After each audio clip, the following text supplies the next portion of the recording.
Painted application ધોરણ 6 થી 12ના વિદ્યાર્થીઓ માટે અપડેટ થઈ ચૂકી છે. આ એપ્લિકેશનમાં શું છે? બધા જ વિષયના વિડીયોઝ છે. ગુજરાતની બેસ્ટ ફેકલ્ટી દ્વારા લાઈવ લેક્ચર્સ છે. આઈએમપી પ્રશ્ન છે, ટેસ્ટ સિરીઝ છે અને ગુજરાતના તમામ વિદ્યાર્થીઓ સાથે તમે તમારી કમ્પેરિઝન કરી શકો છો. ગેમિફિકેશન છે અને બીજું ઘણું બધું. તો તમે એપ્લિકેશન ડાઉનલોડ ન કરી હોય તો ડિસ્ક્રિપ્શનમાં લિંક આપી છે. હમણાં જ પ્લે સ્ટોર ઉપર જાઓ અને એપ્લિકેશન ડાઉનલોડ કરો. ઘરે બેઠીને સરસ મજાનું ગુજરાતની જોરદાર ફેકલ્ટી સાથે ભણો, સારા માર્ક્સે પાસ થાઓ. એમસીક્યુ આજના 2 લેક્ચરમાં માત્ર એમસીક્યુ જ આપણે કરવાના છે. એટલે એમસીક્યુ ચેપ્ટર નંબર 1 થી ચેપ્ટર નંબર 11 ના આપણે જોઈશું. કારણ કે હવે ટૂંક સમયમાં આપણો સિલેબસ છે તે હવે એકાદ ચેપ્ટર જે છે એ બાકી છે, પછી આપણો સિલેબસ પૂરો થઈ જશે. પછી આવી જ રીતે વચ્ચે વચ્ચે આપણે એ વિભાગ, બી વિભાગ, સી વિભાગ, ડી વિભાગ અને ઈ વિભાગ બધા વિભાગો આપણે જોતા રહીશું અને માહિતી મેળવતા રહીશું. એમસીક્યુ શરૂ કરતા પહેલા અમુક નિયમો જાણી લઈએ.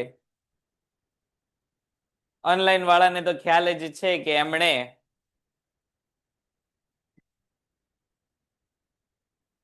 હા 11મું અડધું બાકી છે ને, હજી 12મું છે ને, એટલે એકવાર 11-12 ચેપ્ટર આખું પૂરું થઈ જશે, પછી બધા વિભાગો પૂરા થશે અને પછી જો શક્ય હશે તો આપણો વિચાર એવો છે કે ફેબ્રુઆરી, માર્ચ અને માર્ચ એન્ડિંગ થાય એટલે કે માર્ચના છેલ્લા વીકમાં આપણે 12th ઇકોનોમિક્સ શરૂ કરી દેવું છે, એવો આપણો વિચાર છે. એ હજી જોઈએ બધી. પહેલા તો આપણે 11માં ને લઈને જે છેલ્લું યુદ્ધ લડવાનું છે એની તૈયારી કરીએ છીએ. ઓનલાઈન વાળા તો એબીસીડી લખે જ છે અને ટાઈપ કરે છે, એવી જ રીતે કરશે. અહીંયા બેઠેલા લોકો કોઈ જવાબ બોલવાનું નથી. બરોબર છે, બહુ સરસ. ચૂંટલી છે. અહીંયા બેઠેલા લોકો જો એક જવાબ આવતો હોય, એ જવાબ આવતો હોય તો, 2 આવતો હોય તો, સી આવતો હોય તો અને ડી આવતો હોય તો. ન આવડતું હોય તો હાથ જે છે એ ઊંચો કરવાનો નથી. ન આવડતો હોય તો મૂંગા પડે બેઠું રહેવાનું. દરેક એમસીક્યુ માટે લગભગ 60 થી 70 માર્શલ કોના અર્થશાસ્ત્રમાં નીતિશાસ્ત્રની અસર છે? ચાણક્ય, માર્શલ, સેમ્યુએલ્સન અને રોબિન્સ. બોલવાનું કોઈએ નથી. એ આવતો હોય, બી આવતો હોય, સી આવતો હોય, ડી આવતો હોય. હા, મજા આવે તો આમ રાખ, તો આમ રાખ એટલે કાંઈ નહીં દુખે તને. જવાબ આવશે, બહુ સરસ, બહુ સરસ. જવાબ આવશે ચાણક્ય. પછીનું, એડમ સ્મિથે અર્થશાસ્ત્રનું સ્વતંત્ર ચિંતન રજૂ કરતું પુસ્તક ક્યારે રજૂ કર્યું છે? 1676, 1767, 1776 કે 1667? 1676, 1767, 1776 કે 1676? Adam Smith. બોલવાનું. 1667 છેલ્લો ઓપ્શન છે. તો આ ચારેયમાંથી કયા આવશે? વાહ પ્રગતિ બેટા, બહુ સરસ, બહુ સરસ. માહી, કયો ઓપ્શન જાય?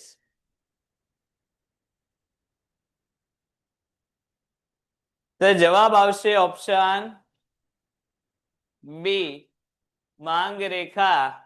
કિંમત પ્રેરિત ફેરફાર હોય તો માંગ રેખા બદલાતી નથી. કિંમત પ્રેરિત ફેરફાર એટલે શું?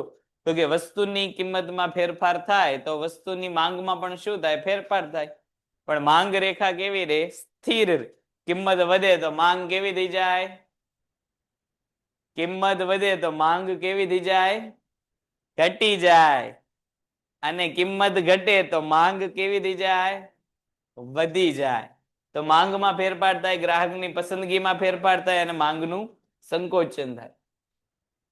માંગમાં ઘટાડો થતા માંગ રેખા મૂળ રેખાથી કઈ તરફ સ્થળાંતર કરે? ડાબી, જમણી, ઉપર અને નીચે.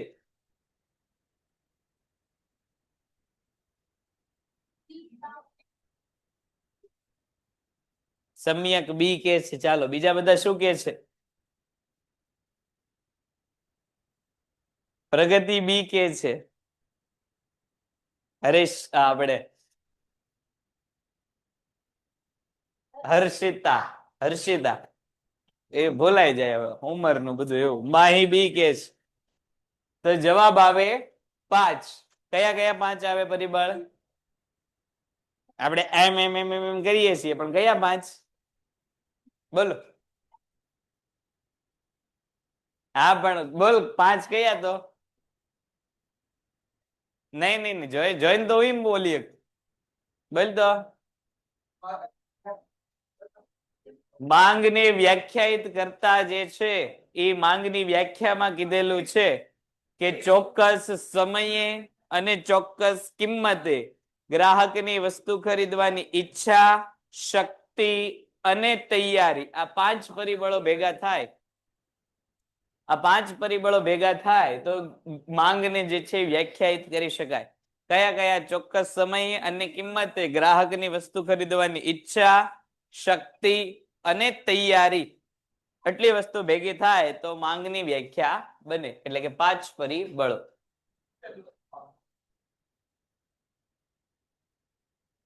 નીચેના પૈકી કોણ માંગનો નિર્ણાયક નથી? કિંમત, ગ્રાહકની સંખ્યા, ગ્રાહકની આવક કે વસ્તુની વપરાશ. એટલે કે માંગનું કિંમત જે છે એ કોણ નક્કી કરી શકતું નથી?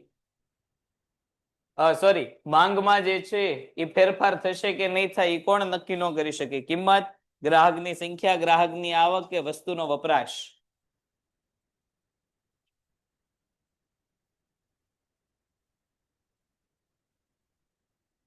બોલ તો જવાબ. ચાલો માહી આપણને ડી કે છે. બીજા કોણ છે?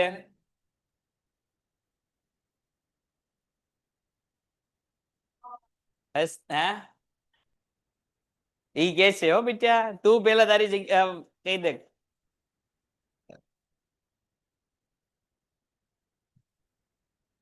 તો જવાબ આવશે વસ્તુની વપરાશ. વસ્તુની વપરાશ જે છે એ માંગના નિર્ણાયક નથી. હે ને? હમણાં આની પેલા જ ખોટું હતું. બોલ તારું. તું હવે 3 કે આમાં આમ કર્યું તું. એમ ન હાલે. ના, બી નો આવે. ગ્રાહકની સંખ્યા વધે એટલે ગ્રાહકની માંગમાં શું થાય? તો કે વધારો થાય. એટલે માંગનું નિર્ણાયક પરિબળ ગ્રાહકની સંખ્યા ઉપર છે. Chapter number 4. ભવિષ્યમાં ભાવો વધવાની અટકળો હોય તો પેઢી વર્તમાનમાં પુરવઠો વધારે, ઘટાડે, સ્થિર રાખે કે શૂન્ય રાખે?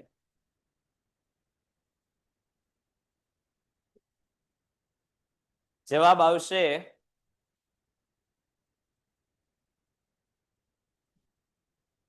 ચાલો બીજા બધા શું કરે છે? 2-3 જણાના જ નામ દેખાય છે. બાકી બધા તો ખાલી આમ શાંતિથી બેઠા હોય એવું જ લાગે છે. જવાબ આવશે બહુ સરસ બધાનો. પુરવઠો શું કરશે? ઘટાડશે. ક્યારે પુરવઠો ઘટશે? ત્યારે ભવિષ્યમાં માંગ કેવી થવાની છે? વધવાની છે. 2 શબ્દો અહીંયા હતા, જથ્થો અને પુરવઠો. નો જ આવે ને ભાઈ. ભવિષ્યમાં ભાવ વધવાની અટકળો હોય એટલે કે અત્યારે તારી વસ્તુ 100 રૂપિયામાં વેચાતી હોય, ભવિષ્યમાં 150 રૂપિયામાં વેચાતી હોય, તો તું ક્યારે વસ્તુ વેચવાનું પસંદ કર? તો કે ભાઈ 150 રૂપિયા નહીં થાય ત્યારે. એટલે અત્યારે શું કરીશ બેટા? હસ્તી 150 માં વેચવાનું પસંદ કરીએ ને, એટલે વર્તમાનમાં આપણે ભાવ પુરવઠો ઘટાડી નાખશું. 2 વસ્તુની વાત કરતા હતા, જથ્થો અને પુરવઠો. એમાંથી મોટું શું? જથ્થો કે પુરવઠો? પુરવઠો મોટો કે જથ્થો મોટો?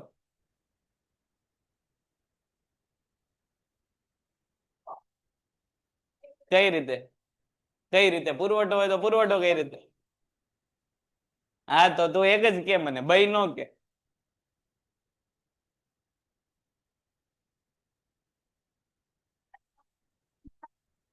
બોલો જથ્થા અને પુરવઠામાંથી કોણ મોટું? જથ્થો કે પુરવઠો?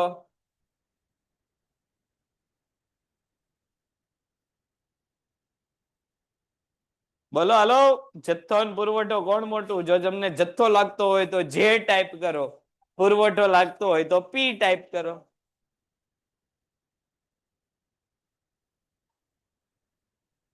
ચાલો જથ્થો કે છે તો જથ્થો પ્રગતિ. સાચી વાત છે કે જથ્થો કેવો હોય? પુરવઠા કરતા મોટો હોય, કારણ કે પુરવઠામાં વેચવા લાયક એકમોને જ સ્થાન મળે, જ્યારે જથ્થો એટલે શું? તો કે નહીં વેચાયેલા અને વેચાયેલા બંને એકમનો સમૂહ હોય. આગળ વધીએ. અમદાવાદના અનાજના વેપારી પાસે 50 કિલો ઘઉંના 800 બેગ છે, તે પૈકી 500 બેગ વર્તમાન ભાવે વેચવા તૈયાર કરતા હોય તો પુરવઠો કેટલો થાય? 300, 500, 800 કે 1300? જવાબ આવશે, આવો લે વૈયા ગયા પાછા. જવાબ આવશે 500. પુરવઠો કોને કહેવાય? તો કે માંગની જેવી વ્યાખ્યા પુરવઠાની. વર્તમાન કિંમત અને સમયે વેપારી વસ્તુનો જે એકમનો જથ્થો વેચવાની ઈચ્છા શક્તિની તૈયારી દર્શાવતો હોય એને પુરવઠો કહેવાય. તેલના ડબ્બાના પુરવઠા માટે કઈ બાબત મહત્વની નથી? ઉત્પાદન પદ્ધતિ, કિંમત અંગે ભવિષ્યની અટકળ, સર્વસુલભ વસ્તુ કે સરકારની નીતિ? તેલના ડબ્બાના પુરવઠા માટે કઈ બાબત મહત્વની નથી? ઉત્પાદનની પદ્ધતિ, કિંમત અંગે ભવિષ્યની અટકળો, સર્વસુલભ વસ્તુઓ કે સરકારની નીતિ? એટલે કે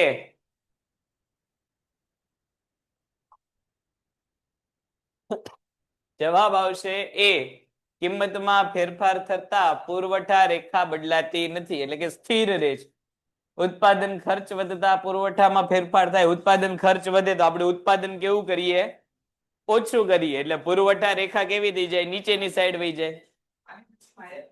પછી સરકારની નીતિ બદલાતા ભવિષ્યમાં માંગમાં ફેરફાર થાય, ટેકનોલોજીમાં ફેરફાર થાય.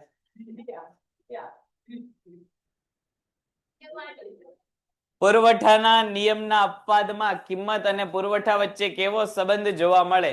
સીધો, વ્યસ્ત, વિરુદ્ધ કે પરોક્ષ?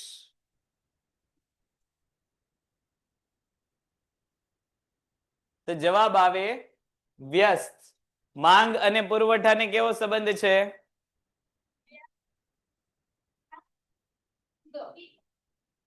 માંગ અને પુરવઠાને કહું છું. માંગ અને પુરવઠાને કેવો સંબંધ છે?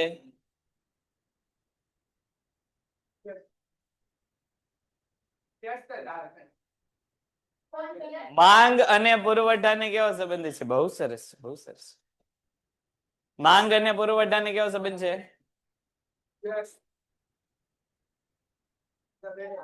યસ નો આવે, સીધો આવે. પુરવઠા.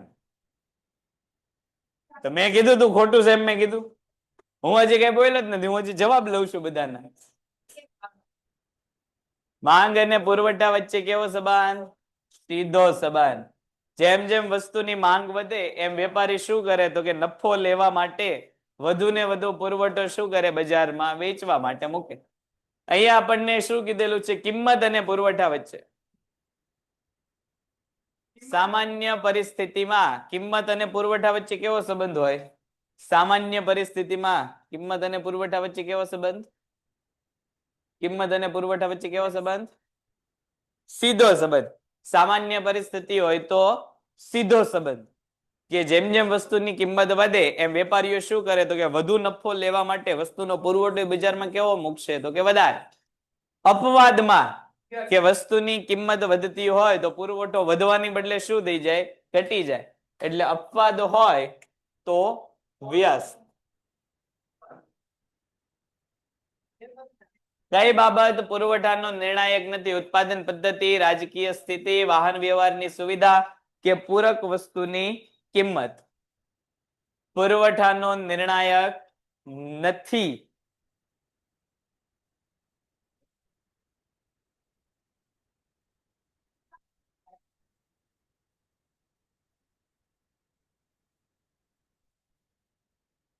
કઈ બાબત પુરવઠાનો નિર્ણાયક નથી?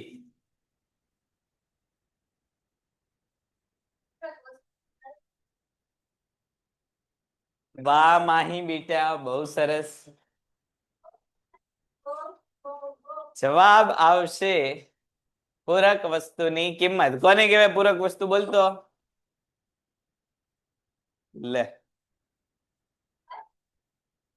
બોલતો પૂરક વસ્તુ કોને કહેવાય?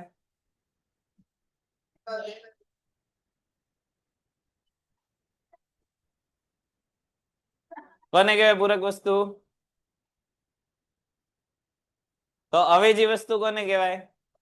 જે એમાંય ચોપડી ખોલવી પડે. એને અવેજી કહેવાય. એને અવેજી કહેવાય. એને જ અવેજી કહેવાય. પૂરક એટલે શું? તો કે એક વસ્તુના ઉપયોગ માટે જરૂરી હોય એવી બીજી વસ્તુ, એને પૂરક વસ્તુ કહેવાય. દાખલા તરીકે પંખાના ઉપયોગ માટે વીજળી છે, એ પૂરક વસ્તુ છે. જ્યારે અવેજી વસ્તુ કોને કહેવાય? તો કે એક વસ્તુના સ્થાને બીજી વસ્તુ, કે પંખો ન હોય તો એસી શરૂ કરી દઈએ તો એ અવેજી વસ્તુ થઈ ગઈ. વાહ માહી બેટા, બહુ સરસ. આગળ વધીએ. ચેપ્ટર નંબર 5 એ હશે તો એ મને કીધી છે.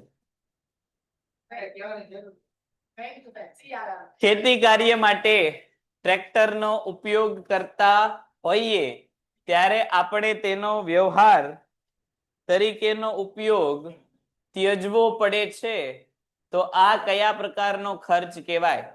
ખેતી કાર્યમાં ટ્રેક્ટરનો ઉપયોગ કરતા હોઈએ ત્યારે આપણે તેનો વ્યવહાર તરીકેનો ઉપયોગ ત્યજવો પડે, તો નાણાકીય ખર્ચ, વાસ્તવિક ખર્ચ, વૈકલ્પિક ખર્ચ કે અસ્થિર ખર્ચ?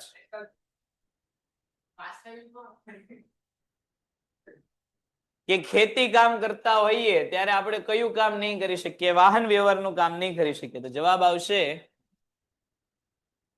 વાહ સમીયક બેટા, બહુ સરસ. જવાબ આવશે વૈકલ્પિક ખર્ચ.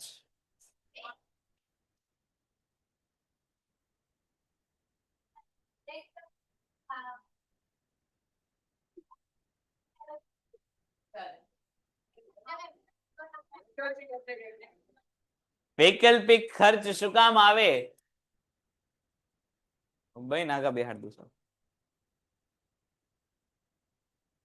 વૈકલ્પિક ખર્ચ શું કામ આવે? તો કે વૈકલ્પિક ખર્ચ એટલે શું? તો કે જ્યારે વસ્તુનું કોઈ એક બાબતમાં ઉપયોગ કરતા હશું ત્યારે બીજી બાબતમાં ઉપયોગ નહીં કરી શકીએ, એને વૈકલ્પિક ખર્ચ કહેવાય. હવે એક જ ટ્રેક્ટર જે છે એ આપણા ખેતરમાં કામ કરતું હોય અને એનું એ જ ટ્રેક્ટર રસ્તા ઉપર હાલતું હોય, એવું શક્ય બને? ન બને.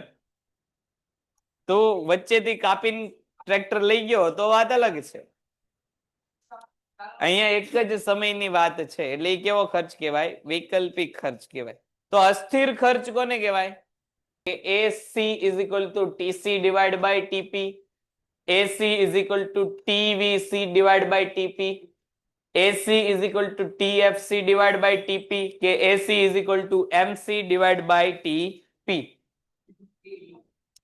Average cost is equal to total cost divided by total production, total variable cost divided by total production, total fixed cost divided by total production, કે marginal cost divided by total production? તમારો જવાબ જે છે એ કયો આવશે?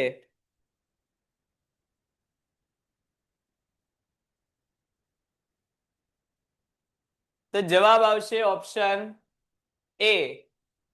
Average cost is equal to total cost divide by total production. કુલ ખર્ચના છેદમાં કુલ ઉત્પાદન કરશું એટલે આપણને જે છે એ એકમ દીઠ ખર્ચ મળશે. કુલ વસ્તુ બનાવવા માટે 100 રૂપિયાનો ખર્ચ થતો હોય અને 100 રૂપિયાના ખર્ચમાં 10 વસ્તુ બનતી હોય તો એક વસ્તુનો ભાવ કેટલો થશે તો કે 10 રૂપિયા ને ઈ જ અહીંયા આપણને પ્રશ્ન પૂછ્યો હતો પેઢીનું કદ ખૂબ મોટું બનતા સરેરાશ ખર્ચ ખાલી જગ્યા થાય યથાવત રે ઘટે વધે કે લઘુત્તમ બને પહેલા તો આપણને એ ખબર હોવી જોઈએ કે સરેરાશ ખર્ચ એટલે થાય શું પહેલા તો જવાબ આપતા પહેલા સરેરાશ ખર્ચ એટલે શું થાય સરેરાશ ખર્ચ એટલે શું થાય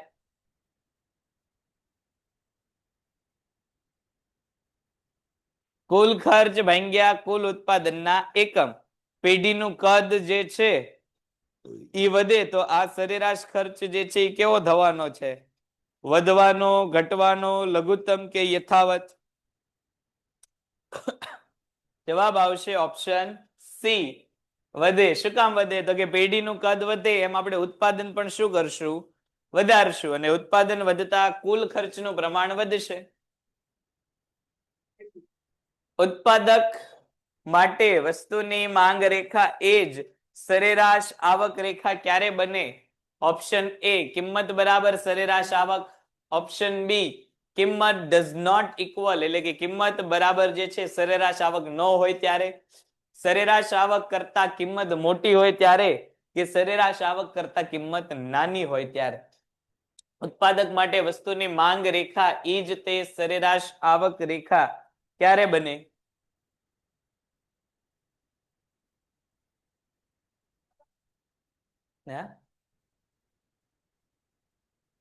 જવાબ આવશે ઓપ્શન એ કિંમત બરાબર સરેરાશ આવક હોય ત્યારે માંગ રેખા ઈ કઈ રેખા બની જાય છે આવક રેખા બની જાય છે સરેરાશ આવક એટલે શું સરેરાશ આવક કોને કહેવાય કુલ આવક ભાગ્યા કુલ વેચાણ કુલ આવક ભાગ્યા કુલ વેચાણ કરો એટલે તમને શું મળે કિંમત મળે એટલે જ્યારે કિંમત અને સરેરાશ આવક એક હોય ત્યારે માંગ રેખા ઈ જ તે કઈ રેખા હોય સરેરાશ આવક રેખા પૂર્ણ હરીફાઈ વાળા બજારમાં સરેરાશ આવક અને સીમાંત આવક કેવી હોય છે બદલાતી સ્થિર અસ્થિર કે સરખી પૂર્ણ હરીફાઈ વાળું બજાર હોય ત્યારે પૂર્ણ હરીફાઈ વાળું બજારમાં સરેરાશ અને સીમાંત આવક તો બોલતો છેલ્લે પૂર્ણ હરીફાઈ વાળું બજાર કોને કહેવાય ખાલી વાતો કરતા આવડે આપણને પૂર્ણ હરીફાઈ એટલે કે અસંખ્ય ખરીદનાર અને અસંખ્ય વેચનાર અસ્તિત્વમાં હોય એ બજારને કયું બજાર કહેવાય પૂર્ણ હરીફાઈ વાળું બજાર અસંખ્ય ખરીદનાર અને અસંખ્ય વેચનાર એમાં સરેરાશ આવક અને સીમાંત આવક કેવી હોય તો પહેલા તો આપણને એ ખબર હોવી જોઈએ કે સરેરાશ આવક શું તો કે હમણાં જ વાત કરી કુલ આવક ભાગ્યા કુલ વેચાણ પણ આ સીમાંત આવક એટલે શું સીમાંત આવક કોને કહેવાય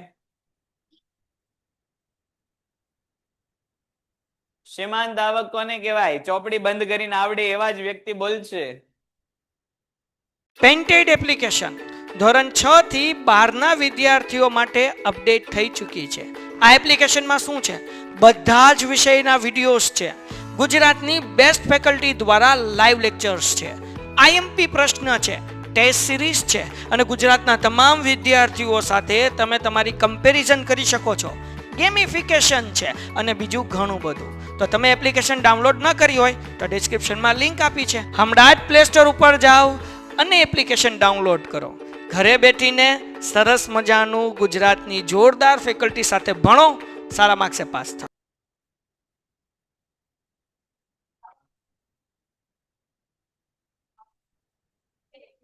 એનું અહીંયા જોઈને બોલતો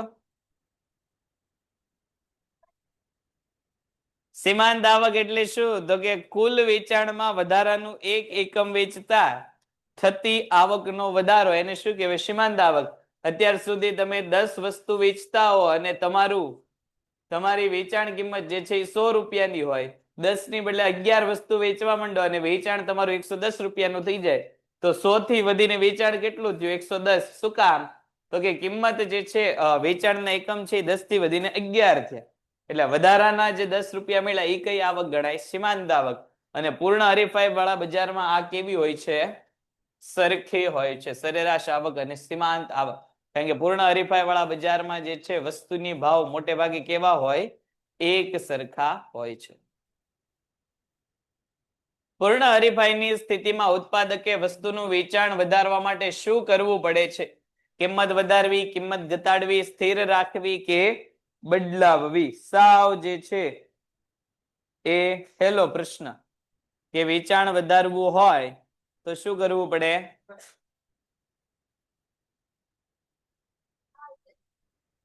બોલતો આનો જવાબ શું આવે? ના હોય વધારે બોલાય ને. લાંબા ગાળાના સાધનોનો સમય કેટલો હોય? તો કે 12 માસથી વધુ હોય. વાંચ્યા વગર કેમ ખબર પડી? આવે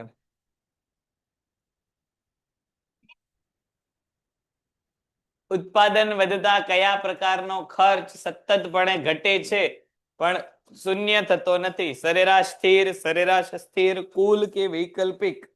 એટલે કે ઉત્પાદન વધવાથી કયા ખર્ચમાં ઘટાડો થાય?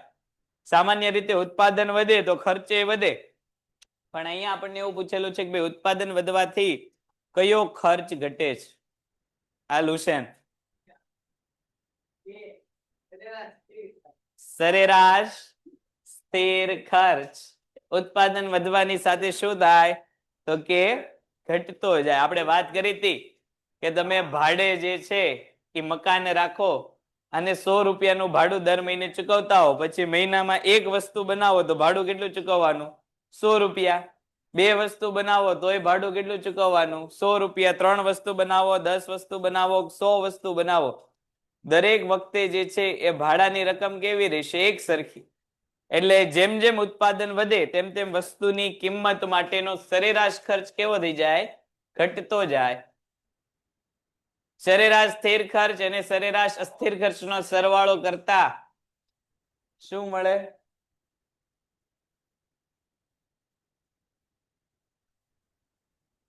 શું નામ છે? વાહ આફતાબ. અસ્થિર વત્તા સ્થિર એટલે આપણને શું મળશે? સરેરાશ ખર્ચ. કુલ સરેરાશ અસ્થિર ખર્ચ વત્તા કુલ સરેરાશ સ્થિર ખર્ચ. પછીનું, લાંબા ગાળે બધા જ ખર્ચા કયા પ્રકારના બને છે? વાસ્તવિક, સ્થિર, અસ્થિર કે સરેરાશ?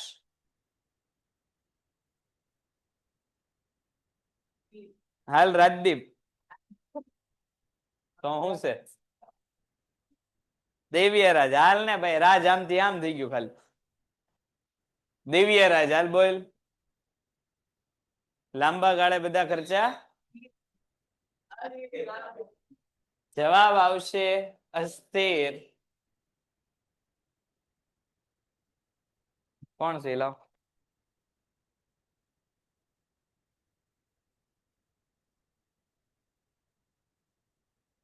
ઇજારાયુક્ત હરીફાઈ, અલ્પ હસ્તક, પૂર્ણ હરીફાઈ કે અપૂર્ણ હરીફાઈ?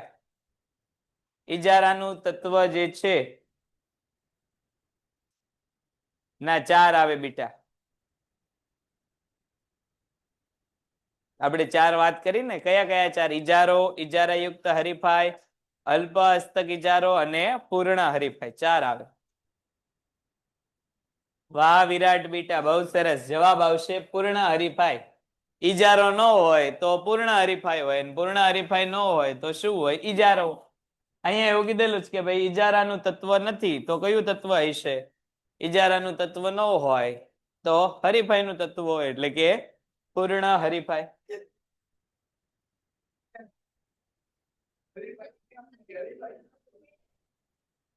અલીભાઈ, નીચેનામાંથી કયું લક્ષણ પૂર્ણ હરીફાઈ વાળા બજારનું નથી? અસંખ્ય વેચનાર, પેઢીઓની પ્રવેશ બંધી, સમરૂપ વસ્તુઓ કે બજારનું સંપૂર્ણ જ્ઞાન? વાહ સના, વાહ બીટા. જવાબ આવશે પેઢીઓની પ્રવેશ બંધી. કયા બજારમાં પેઢીઓની પ્રવેશ બંધી હોય? કયા બજારમાં પેઢીઓની પ્રવેશ બંધી હોય? કયા બજારમાં? કયા? એવું એક બજાર જ નથી.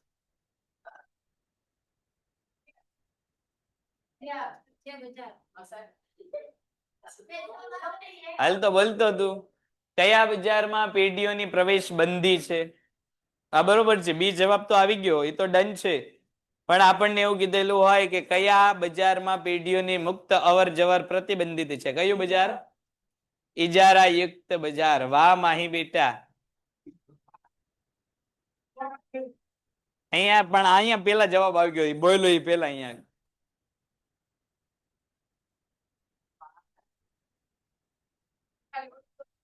1 2 3 4 5 છે. તો MCQ ઘણા બધા. મેં કીધું આવા નવા કેટલાક છે એમ પૂછતી હશે. આવા નવા અત્યારે તો 5 છે. એ તો ભાઈ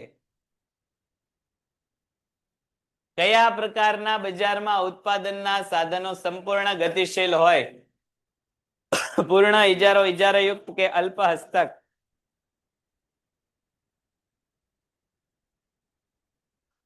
કયા હરિભાઈ? એટલે અલીભાઈ કા? પૂર્ણ હરિભાઈ. પૂર્ણ હરિભાઈ વાળા બજારમાં બધા સાધનો ઉત્પાદનના કેટલા સાધન છે? કયા કયા? અને એ બધા જ તે અહીંયા કેવા છે? ગતિશીલ.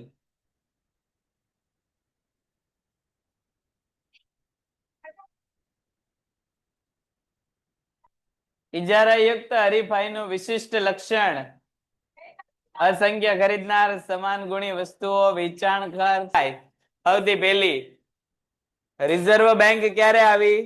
1935 માં. અને રિઝર્વ બેંક ઓફ ઇન્ડિયા ધારો ક્યારે આવ્યો? 1934 માં. 34 માં ધારો આવ્યો અને 35 માં એમ જ.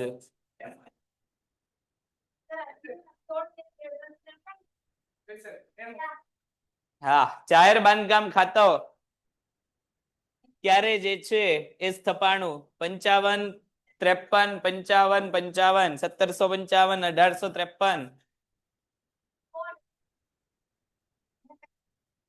વાહ બેટા. 1853 જવાબ આવશે.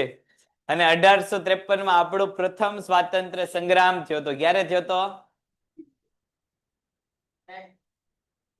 નહીં, કઈ વાંધો નહીં. આંખ બંધ કરીને બેઠ. કઈ વાંધો. તું ઊંઘ આવશે ને તો હું તને વચ્ચે વચ્ચે અલાર્મ આમ દેતો રહીશ કે આમ જાગ હાલ. કાંઈ આવવાનું નથી, કશું નહીં. 1853. માનવ વિકાસ આગની દ્રષ્ટિએ માનવ વિકાસના અહેવાલ 2012 મુજબ ભારતમાં વિશ્વનો ક્રમ 31 35 36 કે 27?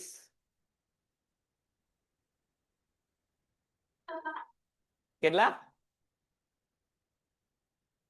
71. અહીંયા એવું કઈ ઓપ્શનમાં જ નથી. જવાબ આવશે 136. પછીનું માનવ વિકાસ અહેવાલ મુજબ 2013 માં ભારતનો માનવ વિકાસ આંક બોલવાનું કોઈએ નથી. 0.586, 0.568, 0.554.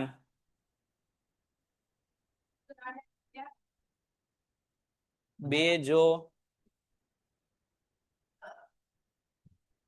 હું આ ભાઈ સર બે જો સમજાવું બી આવે એટલે 1853 તો ઈ તો ડી આવે એમ નહીં ભાઈ 1853 આવે. બીટા બી માં બીજામાં 1853 જ આવે. 55 આવે. જાઓ તો ચોપડીમાં આવું તો 1853 જ જોઈએ.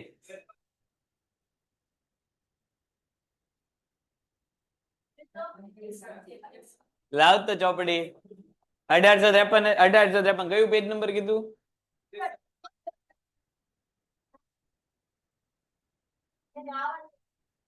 કદાચ એવું હોય કે ભૂલ આપડી હોય કે એવું નથી કઈ.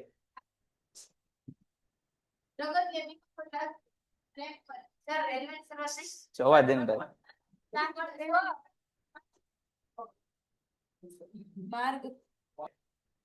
NNP શુદ્ધ આંતરિક પેદાશ, જીડીપી માઇનસ ઘસારો, જીએનપી માઇનસ ઘસારો, જીડીપી માઇનસ વિદેશી ચોખ્ખી આવક કે જીએનપી વત્તા વિદેશી ચોખ્ખી આવક. આપણને ખબર છે કે જ્યાં જ્યાં શુદ્ધ શબ્દ આવે ત્યાં ઘસારો હંમેશા કેવો હોય? બાદ થયેલો હોય. તો શુદ્ધ આંતરિક પેદાશ, કુલ ઘરેલું પેદાશ એટલે કે GDP, gross domestic product minus depreciation એટલે કે ઘસારો. કુલ રાષ્ટ્રીય પેદાશ એટલે કુલ રાષ્ટ્રીય પેદાશ એટલે એનએનપી પ્લસ ઘસારો, એનડીપી પ્લસ ઘસારો, જીડીપી પ્લસ વિદેશી આવક કે જીડીપી પ્લસ ઘસારો. તો જવાબ આવશે કુલ રાષ્ટ્રીય પેદાશ માટે જવાબ આવશે એ, એનએનપી પ્લસ ઘસારો. ચોખ્ખી રાષ્ટ્રીય પેદાશ વત્તા ઘસારો કરીએ એટલે કુલ રાષ્ટ્રીય પેદાશ મળે, અને કુલ રાષ્ટ્રીય પેદાશમાંથી ઘસારો આપણે બાદ કરીએ તો આપણને શું મળે? ચોખ્ખી રાષ્ટ્રીય પેદાશ, નેટ નેશનલ પ્રોડક્ટ. એ આપણને કઈ રીતે મળે? તો કે ઘસારો બાદ કર્યા પછી એમાં ઘસારો ઉમેરો એટલે આપણને ચોખ્ખી મળે. નીચેના પૈકી કયું અર્થતંત્ર એક વાસ્તવિકતા છે? ખુલ્લું, અલિપ્ત, વિકસિત કે અવિકસિત? વાસ્તવિકતા છે એવું આપણને કીધેલું છે. ખુલ્લું, અલિપ્ત, વિકસિત કે અવિકસિત? જવાબ આવશે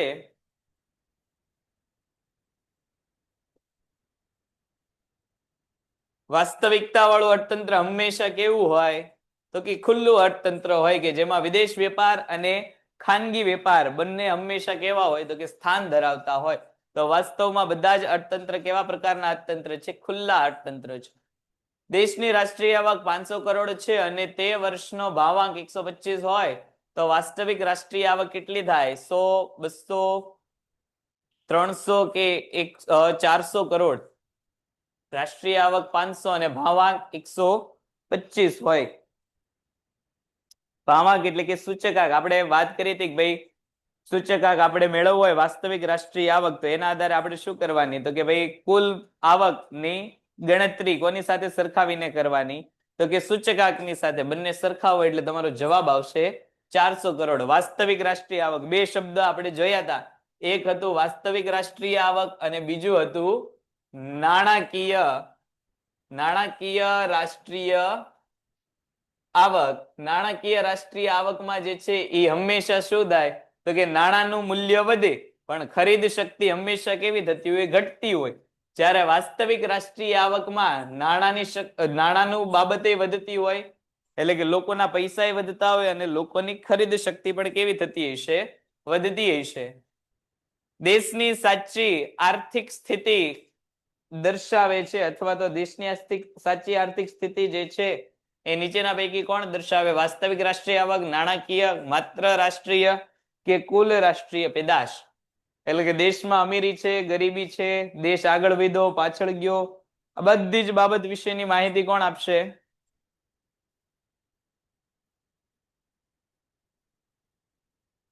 તો જવાબ આવશે વાસ્તવિક રાષ્ટ્રીય આવક. હમણાં જ વાત કરીએ વાસ્તવિક આવક શું? તો કે લોકોની આવક વધતી હશે અને લોકોની ખરીદ શક્તિમાં વધારો થતો હશે. તો વાસ્તવિક રાષ્ટ્રીય આવક વધવાથી દેશમાં શું છે? તો કે દેશમાં આર્થિક રીતે સ્થિતિ સારી કે ખરાબ થઈ છે એનો ખ્યાલ આવે. ચેપ્ટર નંબર 10 જે છે એ હવે 10 અને 11, કારણ કે આની પછી હમણાં 11 આવશે ને 11મું હજી આપણે પૂરું નથી, એટલે ચેપ્ટર 10 અને 11 ના MCQ નેક્સ્ટ લેક્ચરમાં આપણે આગળ વધીશું. ત્યાં સુધી આવનાર સમયમાં આપણે આવી જ રીતે હમણાં જેવું આપણું 11મું ચેપ્ટર પૂરું થશે એટલે 12મું ચેપ્ટરના 2 કે 3 લેક્ચર થશે એટલે 12મું ચેપ્ટર એમાં પૂરું, અને પછી આપણે કાયમ માટે આવી જ રીતે પેપર સોલ્યુશન જે છે એ કરવાનું છે. દરેકે દરેક વિભાગનું, અને ટૂંક સમયમાં વિભાગ CDE આવશે એટલે આવી જ રીતે આપણે આગળ ચાલશું અને એ જ પેપરમાં પહેલા 10 અને 11 પેન્ટેડ એપ્લિકેશન ધોરણ 6 થી 12 ના વિદ્યાર્થીઓ માટે અપડેટ થઈ ચૂકી છે. આ એપ્લિકેશનમાં શું છે? બધા જ વિષયના વિડીયોઝ છે. ગુજરાતની બેસ્ટ ફેકલ્ટી દ્વારા લાઈવ લેક્ચર્સ છે. IMP પ્રશ્ન છે, ટેસ્ટ સિરીઝ છે અને ગુજરાતના તમામ વિદ્યાર્થીઓ સાથે તમે તમારી કમ્પેરિઝન કરી શકો છો. ગેમિફિકેશન છે અને બીજું ઘણું બધું. તો તમે એપ્લિકેશન ડાઉનલોડ ન કરી હોય તો ડિસ્ક્રિપ્શનમાં લિંક આપી છે. હમણાં જ પ્લે સ્ટોર ઉપર જાઓ અને એપ્લિકેશન ડાઉનલોડ કરો. ઘરે બેઠીને સરસ મજાનું ગુજરાતની જોરદાર ફેકલ્ટી સાથે ભણો, સારા માર્ક્સે પાસ થાઓ.